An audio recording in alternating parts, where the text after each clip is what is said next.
Alright, moving on to Advanced Path Shadow Dancer. Shadow Dancers call upon the power of darkness to fight the very things that hide there. They dance a fine line, drawing on the shadows without being consumed, becoming one with the night, siphoning the darkness to sustain and empower them. A Shadow Dancer's skill set allows them to navigate the astral plane far better than most, and makes them dangerous against the living as well. Incredible defensive capabilities means Shadow Dancers can survive against even the most dangerous creatures that call the Shadow Plane home.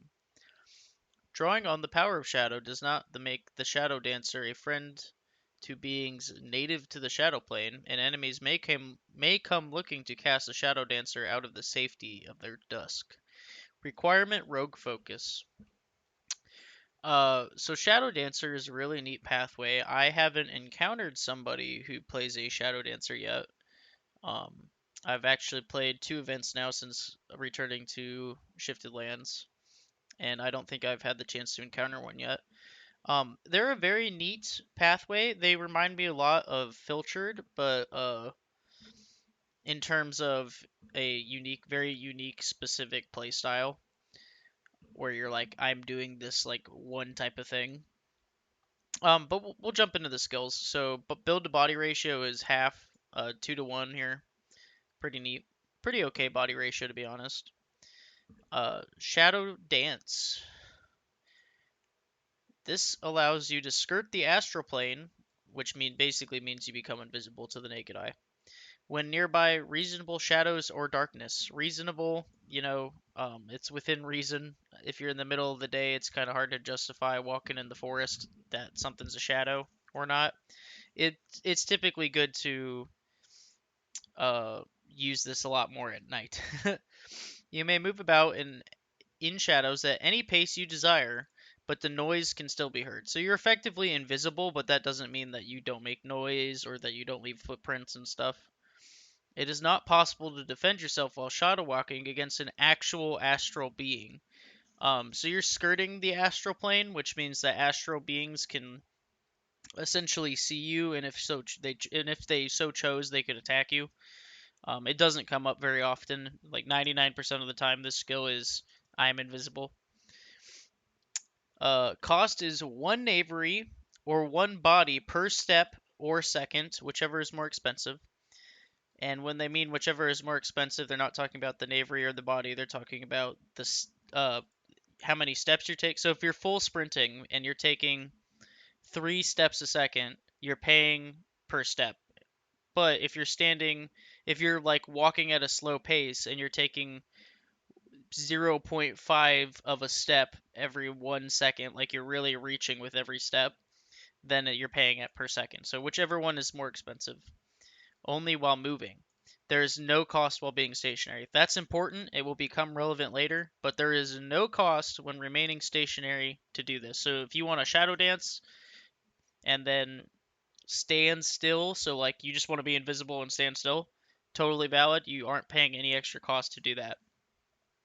It is not possible to attack or in any way affect anyone on the physical plane when shadow walking. There is no time count associated with the use of the skill.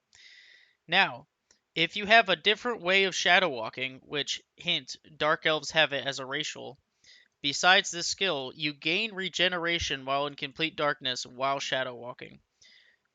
So if you're in the middle of the night, basically, and you're a dark elf playing this, and there's other ways to get shadow walk, but dark elf is, you're gonna find out that dark elf is like the creme de la creme of playing a shadow dancer. Like if you want to be a shadow dancer, you should probably be playing dark elf.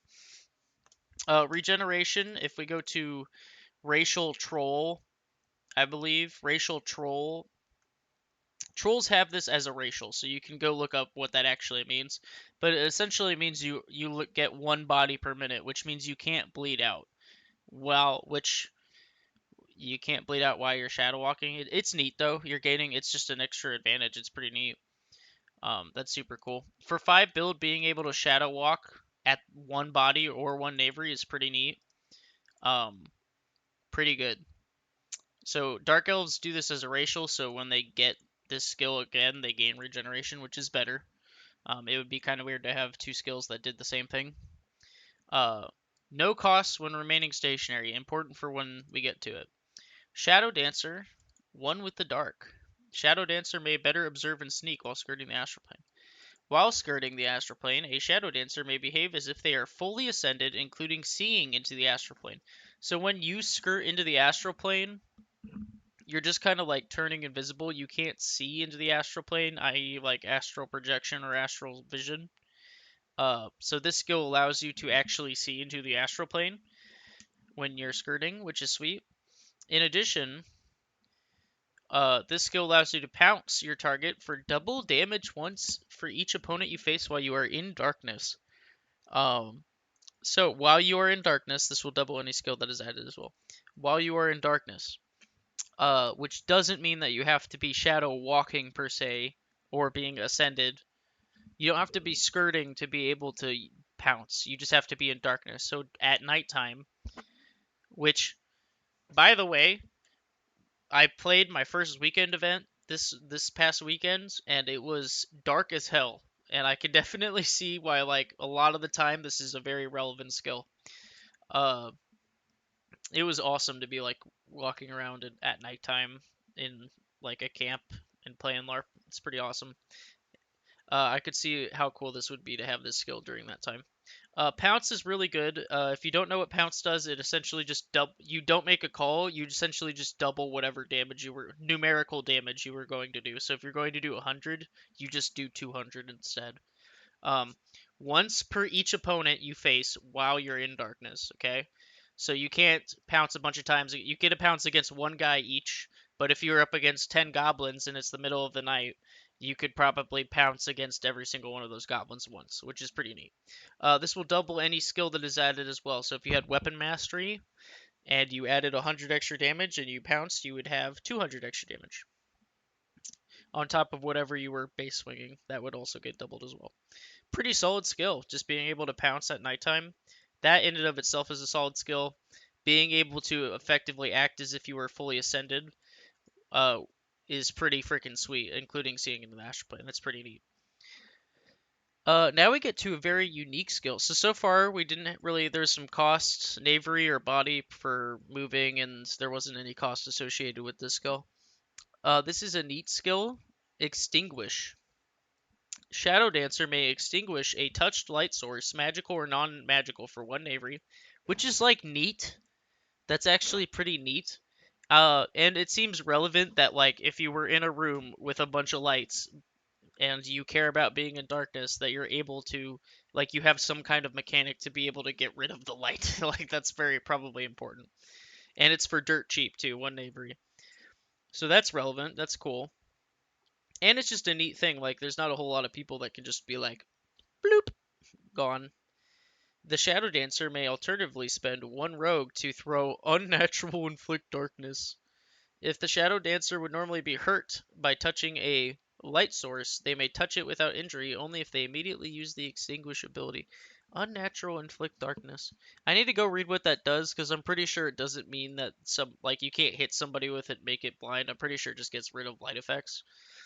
But pretty cool skill. Yeah. It's pretty neat. Like getting if you spend one rogue to throw a natural inflict darkness, that sounds pretty cool. And there's a lot you'll find when you play that there's a lot of monsters that care about like light spells and darkness spells. You'll encounter monsters that do that. So when you do encounter a monster that gives a crap about what you're throwing at it in terms of light and darkness, being able to throw darkness is pretty sweet, especially for one rogue. This would make you a beast when that comes up. When it's not coming up, it's a pretty neat skill, and you're gonna see why inflicting darkness is a pretty cool ability here in a little bit, because I'm pretty sure there's some synergies with the rest of the skill set. Okay, pretty good skill. Shadow merge. Shadow Dancer may merge into somebody else's shadow. This is cool. Uh, a long time ago, I played an NPC that had this as a racial. And it was really fun. And it wasn't like a bad monster type of NPC. It was a friendly NPC that had this. So I just got to goof around with some people's shadows and stuff. It was neat. Anyway, may spend a minute to merge with a willing or incapacitated Unconscious. Target's shadow. When complete, you don a white headband. So that is the symbol for out of game. You are out of game, quote unquote. You may hear and see things that occur near your target. So basically, you spend 1 minute, you hop in somebody's shadow, and then you get to follow them around and be in their shadow. Uh, and you get to be conscious of like what's happening around them. So i.e. like everything that you could probably see, as long as you're like within their vicinity and that they could probably see, your character knows and understands. So uses here. Number uno, spying. That's pretty neat. You could this is like wearing this is like the equivalent of wearing a wire in Shifted Lands. Like this is spying. Really neat skill. You can spy on people with this. That's pretty cool. Uh, Two, you can bring a buddy along with you. Or like your buddy could bring you along with them when they're doing something stupid. Or like they only have one way of like let's say they can shift themselves and I really hope this is how this works because this is all my opinion, okay? I don't know if this is actually the case. But if you hop in somebody's shadow and then that person line of sight shifts like a mile down the road, right? You're still technically in that person's shadow. So I imagine that you line of sight shifted with them. So you got like free distance. So this could potentially cheapen magical travel for you. I do not know. I'm actually going to throw that up in the Discord. Let me do that right now. Rules Q&A. Shadow Dancer. Shadow Merge. You hop in somebody's shadow. Somebody's shadow. Does this allow you to transport yourself with the target while they use magical travel, i.e. line of sight shifting? Okay, cool. Hopefully we'll get an answer before the end of this video so we can give you an answer on that. That's super cool if it does work that way. We also haven't finished reading the skill. You can leave the shadow by saying burst from the shadows, which is a very fun thing to say, to be honest. It's very cool. Burst from the shadows. Super fun thing to say. If the target is some misspelling there. If the target is destroyed, reduced to dust. So if they go to resurrect while the shadow dancer is still in their shadow, the shadow dancer also dusts as well. So if your buddy gets hit with Vorp and doesn't defend against it, you also get Vorped.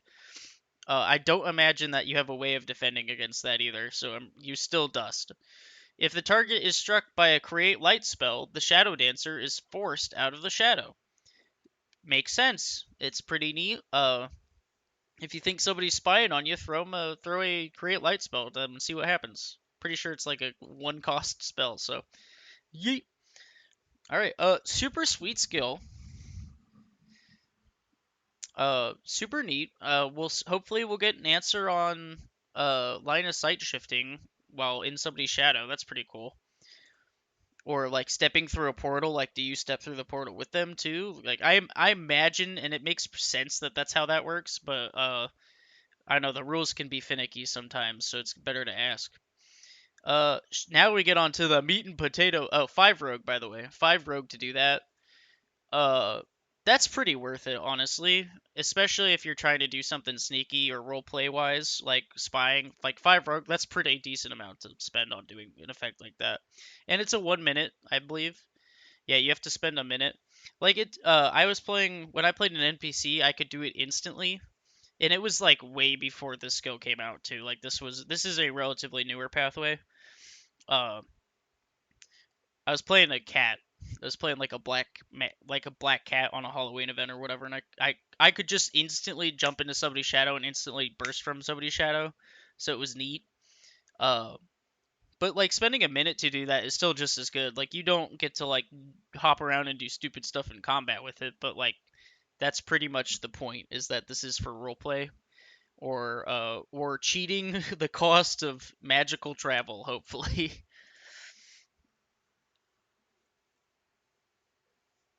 So Shadow Blade is the meat and potatoes of this whole, honestly, of Shadow Dancer in general. This is like what you want to be doing. Shadow Dancer can add a shadow aura to a weapon. It's sick. Adds a shadow aura to an existing weapon on a 1 minute count. Okay. You do not have to have a cool, unique, specific weapon made for this. It just adds it to an existing weapon on a 1 minute count for 5 rogue. Okay. This is sick. It can just be your favorite weapon that you really enjoy using. You can just make it this on a 1 minute count and 5 rogue. That's really cool. Okay. The weapon must have a 12-inch strip of gray and purple wispy attached to the hilt. Of affected weapon will have the following properties: Shadow Blade expires at dawn, but may be recast. Okay, cool. So you have to, over the course of a weekend, you have to do this twice. So you have to dedicate 10 rogue to making your cool weapon cooler, which is okay. Anybody would do that, honestly. Unshatterable, undisarmable, spirit linked. Okay, hot, really, really good. This is hot, boys. This is some good. This is some good skill right there. Okay, this is sweet. Make any weapon for 5 rogue at a 1 minute count. You make it unshatterable, undisarmable, spirit linked. Busted. All right, that's good by itself. Okay. If this skill was 10 build for 5 rogue, make something in your hand on a 1 minute count, unshatterable, undisarmable, spirit linked, you would pick up this skill, okay? This is sweet. This is like totally worth it. You just make that's really good, okay? I cannot express that enough. All right, anyway, moving on to the other couple things this thing does. The weapon may swing for chaos while on the astral plane. Okay, pretty neat, pretty neat. While behind the target, may choose to spend 2 rogue to make any strike for astral each time the strike is used. The Shadow Dancer may spend only 1 rogue to activate this ability if in complete darkness or shadow. This ability may hit astral beams from the physical plane or vice versa, which means that if you are shadow dancing or shadow walking, and you are skirting the astral, so you're behaving as if you're ascended in the astral plane. So you're essentially in the astral plane, like as if you had ascended, okay? And you're walking around and you're like, I want to hit this guy, but I'm in astral right now.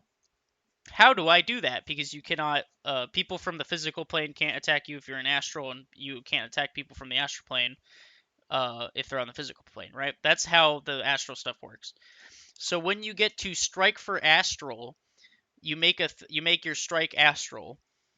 That means that you can hit things from both planes, vice versa, right? So if you're astral, which means you're invisible to them, you can spend 2 rogue to hit them on top of anything else that you're doing, okay? So if you swing for 12 magic, it would become 12 astral magic, right?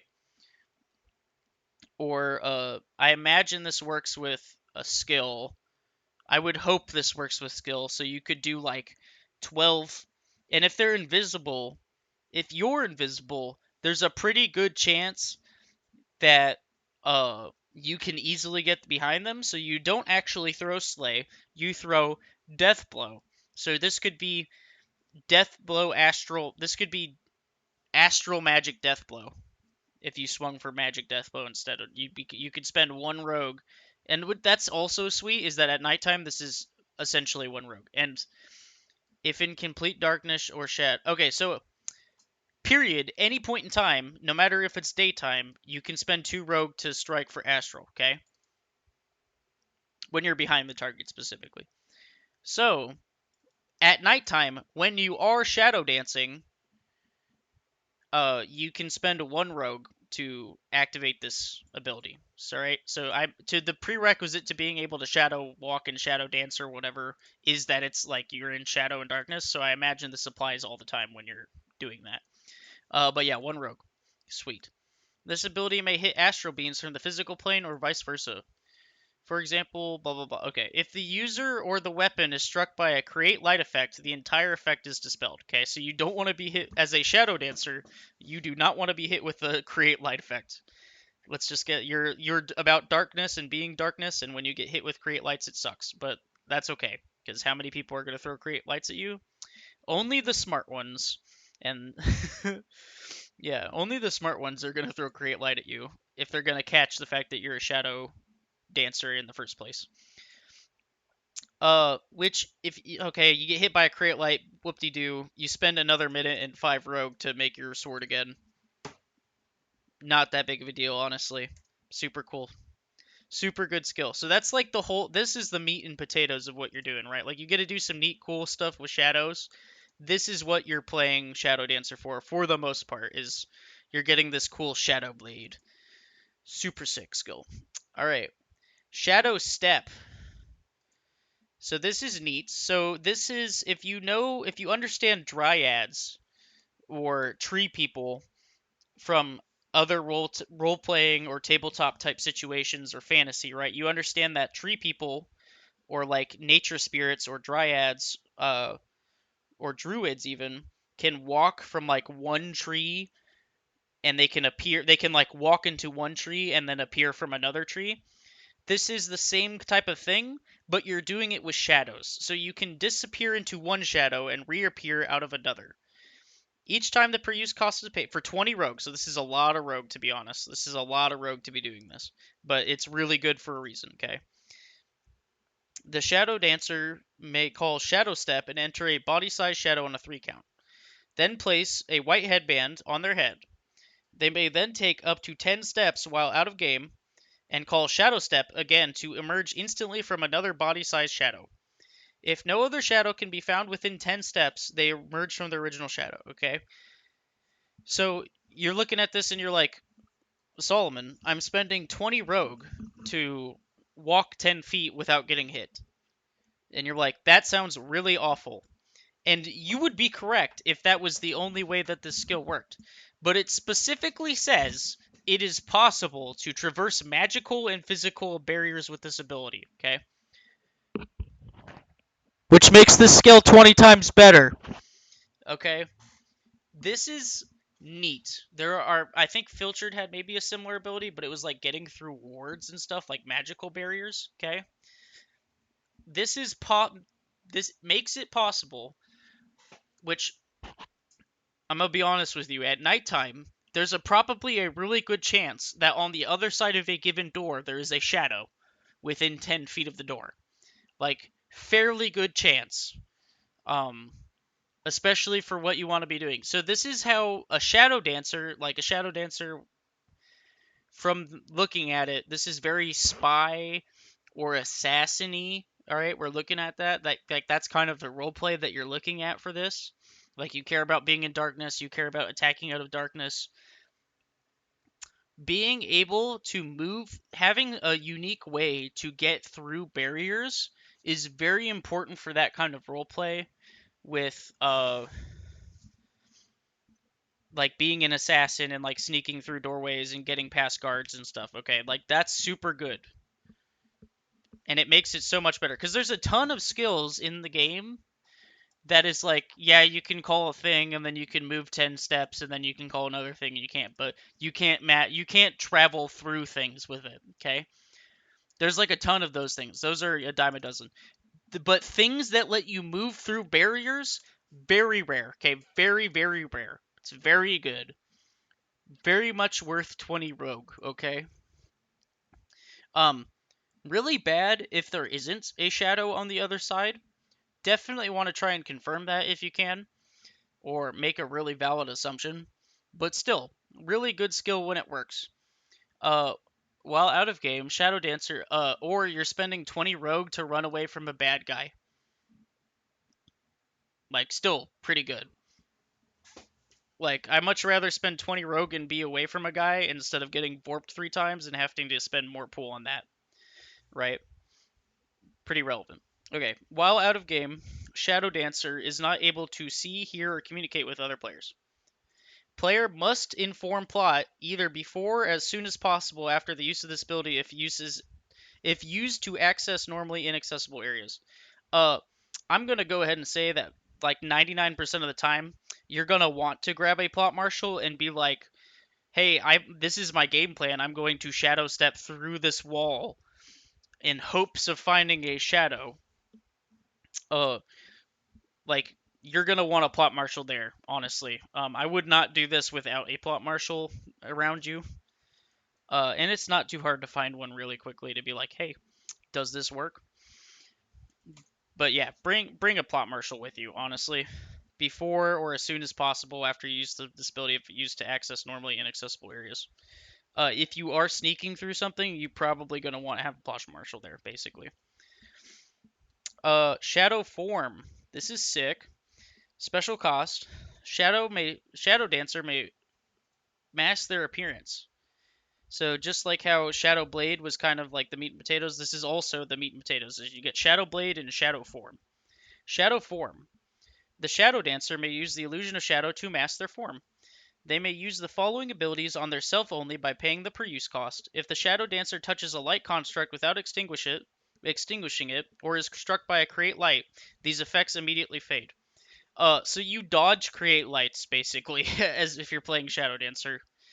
It's just one of another gazillion things that you dodge, or you have like a spell defense against it. In addition, while any of the effects are active, the Shadow Dancer will suffer 1 body per second that they are in bright light. So you probably don't want to use this during the day, which is okay. All right, Shadow Form's real good, boys and girls and non-binary people. Unnatural grant invisibility steps paid in Avery. It's different from shadow dancing or shadow walking. Go look up the spell grant invisibility. I imagine it's in sorcery. Grant imitation or grant false image, all for 7 Avery for these two. Pretty good. Shift to shadow form. So this was just like you can just do this normally, and then you can spend 10 rogue for Knavery, and then you can spend 10 rogue to turn into shadow form. Changing to shadow form takes 1 minute count. To complete the change, they have to have purple wispy material. If you don't know what purple wispy material looks like, we have a ton of wispy at Monster Camp, like a ton of it. Okay, it is not hard, and I'm sure they would. Honestly, I'm sure they would let you just borrow it. It's just a see-through kind of fabric. It's as it sounds. It's wispy.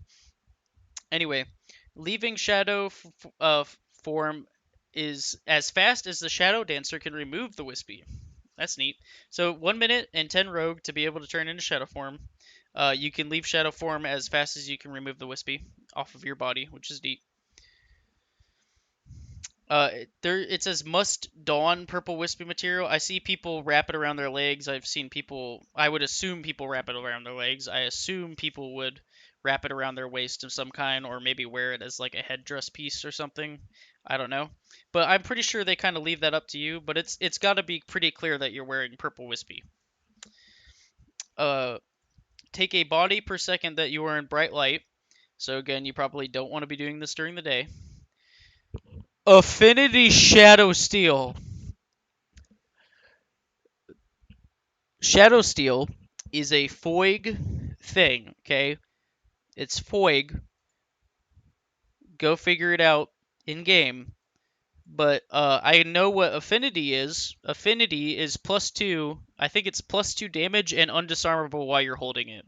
So where elves get a bonus +1 damage to sword, they have bonus sword. Affinity sword would read as I have +2 damage with this sword, and they're undisarmable while in my hand. Okay, which means when wielding a shadow steel weapon, it becomes undisarmable and +2 damage, which is really good. All right, on top of what shadow steel does, which is Foig. This is pretty good, pretty cool skill. Gain 1 phase while in shadow form, so you just get 1 phase. So you're spending 10 rogue for 1 phase. May resist fire by spending 3 rogue. That's pretty good. Fire comes up pretty often. Healed 50 body from inflict darkness. Okay. Let's go back to there was. You may spend 1 rogue to unnatural inflict darkness. Okay. So you get to spend 1 rogue to heal 50 body for yourself. Pretty sweet. I don't think I've read anything in here that has said that you can't cast it on yourself and gain health from it, which is pretty important. You're hit 50 body from create lights, so again, you're already dodging create lights or spell resisting create lights or spell shielding create lights. You don't want to get hit with create lights, but yeah, you get hurt even more if you get hit by create lights. Just don't get hit by create lights, okay? It's tough because I'm pretty sure create light is like one pool to cast or something silly. So if somebody catches on to the fact that you're a shadow dancer and starts chucking create lights at you, it's gonna be pretty tough pretty quick because they will just machine gun create lights at you. But besides that, like this is still really good. When in a Snake's Revenge, you gain Pounce and +3 damage with your Shadow Blade. That's pretty cool. Snake Sing for +3 is pretty neat, and getting your base damage up when you're Snake's Revenging is very important and very good. So getting +3 damage when you're Snake's Revenging is awesome. You also gain Pounce when you're doing that, which is amazing as well. That's it.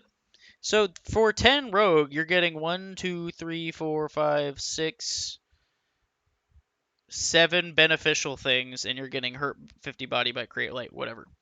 You're getting, and then also you have some neat spells that you can cast with Knavery, which is cool. Spending Knavery to cast spells is very neat.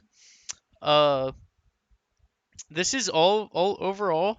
This is a really solid skill. This and Shadow Blade makes it a very solid path, honestly. And then all the extra shadow stuff is super sweet on top of that. I would play a Shadow Dancer. Shadow Dancers are sweet. And then that was like the final skill. So we go to Cookie. I am the knight. Shadow Dancer recovers body while stationary in Shadow Walk. So we remember how we talked about when you're Shadow Walking, there is no cost when you remain stationary. You gain a body per second while remaining stationary in Shadow Walk. So you spend like one Knavery or one body to step into. I imagine you spend a minimum of one when you skirt astral and become invisible. So this says, while in darkness, I can turn invisible, stand still, and gain one body a second, which is freaking great. All right, that's a great skill. Um, I think any of the races would really be happy to, besides Channeler, would be pretty happy to play this. Channeler, I don't know if you can I don't know if it exists if claws count as existing weapon for this. I don't know. That's neat. It's important to know. Something to look up. Uh it would be really sick if you were a channeler and then played this. I don't know. I'm gonna also Google that. Which I have not received an answer yet on the request of whether or not Shadow Merge allows the line of sight shifting travel to work or other additional magical travels. I'm sorry, I don't think that we'll be able to get an answer on that here. But super neat pathway, honestly. This is really good. So for effectively one Knavery or even free potentially, you are gaining infinite body or regaining infinite body, which is super neat. There's going to be a lot of times where things are dark, honestly. I mean, that's half the amount of time. So Friday night, you start the game at like 8 p.m. Right now in the summer, the sun goes down at like 9. In the winter, the sun is down in this area, in the Michigan, Indiana area. The sun goes down at like 6 p.m., I think, at the earliest during the winter. So you're like, so most of Friday, you are in nighttime, okay? And then half of the game time, so like 9 p.m. again, let's say you're in the summer, 9 p.m. on Saturday to you're getting like there's actually effectively only like 12 or 13 to 14 hours of daylight across the whole weekend. I'd say it's literally like even amount of darkness, like nighttime and daytime. Obviously, the daytime feels longer because and there's more stuff happening during the day in terms of like plot and mods and adventures and stuff. But it's still really good to be strong during the nighttime, and this is a really cool pathway. Honestly, this is sick. There's lots of roleplay. I'm sure there's lots of uses for all these skills too. Super cool pathway. Next one is Shaman. I love me some Shamans. So thanks for watching Shadow Dancer, and we'll move on to Shaman next. Bye.